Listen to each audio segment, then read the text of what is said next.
Hi everyone, मैं प्रिया और अपने चैनल पर आप सभी का स्वागत करती हूँ। तो आज की जो हमारी वीडियो है दोस्तों, वो भी महाभारत की। तो देखिए, आज हम जानेंगे कि महाभारत युद्ध के ऐसे कौन से ऐसे गुप्त रहस्य हैं जो आपको हैरान कर देगा कि आज जो टाइम चल रहा है उसमें भी कुछ गुप्त रहस्यों का क्या योगदान है। तो देखिए, कहते हैं कि महाभारत युद्ध में 18 संख्या का बहुत महत्व है। जैसा कि मैंने भी आपको पहले कई बार बताया है। महाभारत की पुस्तक में भी 18 अध्याय हैं। कृष्ण ने कुल 18 दिन तक अर्जुन को ज्ञान दिया, 18 दिन तक ही युद्ध चला और गीता में भी 18 ही अध्याय हैं। तो देखिए, महाभारत को पंचम वेद कहा जाता है। अगर आपको नहीं पता तो मैं तो कहूँगी कि महाभारत आपको अवश्य ही पढ़नी चाहिए। महाभारत का युद्ध इसलिए हुआ था क्योंकि धर्म की रक्षा करने के लिए। जो लोगों ने अधर्म का साथ दिया था उन वो मतलब वो जो कौरवों का साथ दिया था, जो उन्होंने अधर्म धर्म अपनाया था, जिन्होंने धर्म का साथ दिया था, तो उन्होंने महाभारत में मतलब पांडवों के साथ लड़ा। देखिए, महाभारत को पंचम वेद क्यों कहा जाता है? कहते हैं कि यह ग्रंथ हमारे देश के मन प्राण में बसा हुआ है। यह भारत की राष्ट्रीय गाथा है। इस ग्रंथ में तत्कालीन भारत का समग्र इतिहास वर्णित है। अपने आदर्श स्त्री पुरुषों के चरित्र से हमारे देश के जनजीवन को यह प्रभावित करता रहता है। इसमें सैकड़ों पात्र, स्थानों, घटनाओं तथा मतलब विचित्राओं, विडंबनाओं का वर्णन है। महाभारत में कई घटना संबंध, ज्ञान विज्ञान के रहस्य छुपे हुए हैं। महाभारत का हर पात्र जीवंत है, चाहे वो कौरव का हो, पांडव का हो या फिर कर्ण, कृष्ण, दृष्टद्युम्न, शल्य, शिखंडी, कृपाचार हो। महाभारत सिर्फ योद्धाओं की गाथाओं तक ही सीमित नहीं है। महाभारत से जुड़ी श्राप, वचन, आशीर्वाद में भी रहस्य छुपे हुए हैं। कहते हैं कि दरअसल महाभारत की कहानी युद्ध के बाद समाप्त नहीं होती है। असल में महाभारत की कहानी तो युद्ध के बाद शुरू होती है। आज तक अश्वत्थामा क्यों जीवित है? क्यों यदुवंशियों के नाश का श्राप दिया गया? और क्यों धर्म चल पड़ा था कलयुग की राह पर? तो महाभारत का जो रहस्य है अभी भी सुलझाना बहुत बाकी ही है। महाभारत युद्ध और उनके जो जुड़े रहस्य हैं वो शायद ही लोगों को पता हो। अच्छा देखिए, 18 का क्या रहस्य है? कहते हैं कि महाभारत युद्ध में 18 संख्या का बहुत महत्व है। महाभारत की पुस्तक में 18 अध्याय हैं। कृष्ण ने कुल 18 दिन तक अर्जुन को ज्ञान दिया, 18 दिन तक युद्ध चला। गीता में भी 18 अध्याय हैं। कौरवों और पांडवों की सेना भी कुल 18 अक्षौहिणी सेना थी, जिसमें कौरवों की 11 और पांडवों की 7 अक्षौहिणी सेना थी। इस युद्ध के प्रमुख सूत्रधार भी 18 ही थे। इस युद्ध में कुल 18 योद्धा ही जीवित बचे थे। लेकिन सवाल यह उठता है कि सब कुछ 18 की संख्या में क्यों होता गया? इसका क्या संयोग है? इसके पीछे का रहस्य क्या है? तो देखिए, क्या आज भी जीवित है अश्वत्थामा? विज्ञान तो ये नहीं मानता, लेकिन कोई व्यक्ति हजारों वर्ष तक जीवित रह सकता है। देखिए, ज्यादा से ज्यादा 150 वर्ष तक जीवित रह सकता है, वह भी इस शर्त पर कि उसका खान पान वगैरह बहुत अच्छा हो। तब ऐसे में माना जाता है कि अश्वत्थामा जीवित होंगे। कहते हैं कि महाभारत युद्ध में अश्वत्थामा ने ब्रह्मास्त्र छोड़ दिया था, जिसके चलते लाखों लोग मारे गए थे। अश्वत्थामा के इस कृत्य से कृष्ण क्रोधित हो गए और उन्होंने अश्वत्थामा को शाप दिया कि तू इतने वधों का पाप धोता हुआ 3000 वर्ष तक निर्जन स्थानों में भटकेगा। तेरे शरीर से सदैव रक्त की दुर्गंध निस्तृत होती रहेगी। तू अनेक रोगों से पीड़ित रहेगा। व्यास ने श्री कृष्ण के वचनों का अनुमोदन करके बताया है। कहते हैं कि अश्वत्थामा इस श्राप के बाद रेगिस्तान इलाकों पे चला गया था और वहीं रहने लगे। कुछ लोग मानते हैं कि वे अरब चले गए थे। उत्तर प्रदेश में प्रचलित मान्यता अनुसार अरब में उसने कृष्ण और पांडवों के धर्म को नष्ट करने की प्रतिज्ञा ली थी।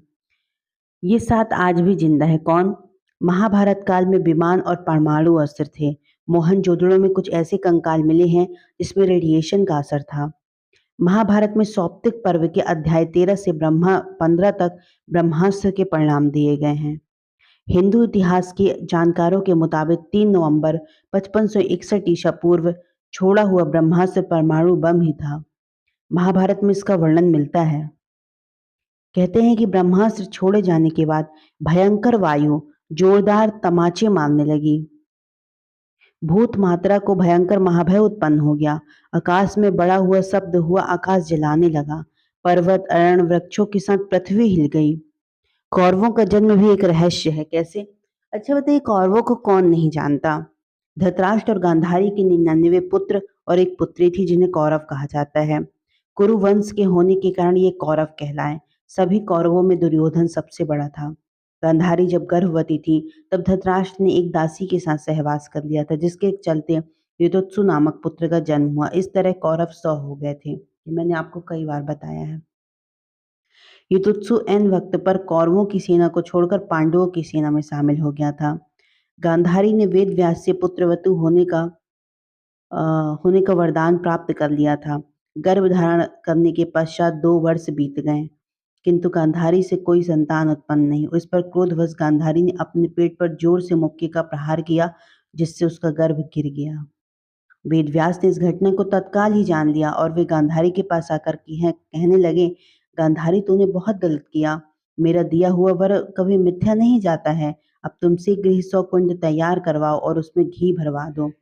वेदव्यास ने गांधारी के गर्भ में निकले मांस पिंड पर अभिमंत्रित जल छिड़का और उस पिंड के अंगूठे के पोरियों के बराबर 100 टुकड़े हो गए।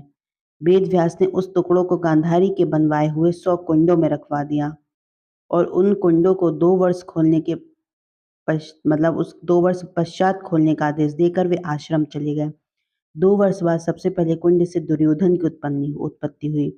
फिर उन कुंडों से धृतराष्ट्र के शेष 99 पुत्र और दुशाला नामक एक कन्या का जन्म हुआ। फिर देखिए, एक महान योद्धा बर्बरिक थे। आपको भी पता है, खाटू श्याम के नाम से जो जाने जाते हैं वो बर्बरिक ही हैं।